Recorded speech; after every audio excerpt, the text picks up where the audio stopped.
Paulit-ulit bang sumasakit ang iyong ulo, lalo na kapag kulang sa tulog, stress, sobrang liwanag, sobrang ingay, o kaya naman kapag may matapang na amoy? That is a migraine.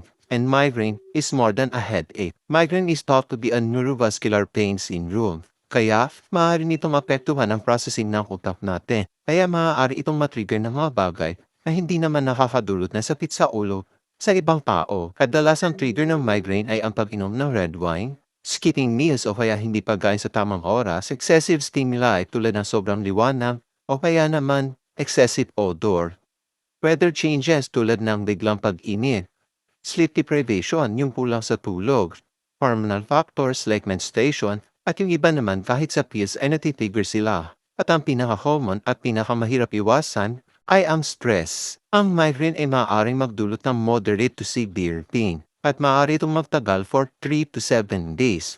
Maaari nitong maapektuhan ang quality ng buhay mo at ng trabaho mo. Ang migraine ay hindi basta-bastang nawawala kahit inuman na ito ng regular pain relievers. Kaya mahirap kapag na-trigger na ito. The best way to prevent it ay ang pag-iwas sa trigger. Kung kayo ay nakaka-experience na ng aura o yung mga sintomas na maaari itong ma-trigger, agad ihinto kung anuman ang iyong ginagawa.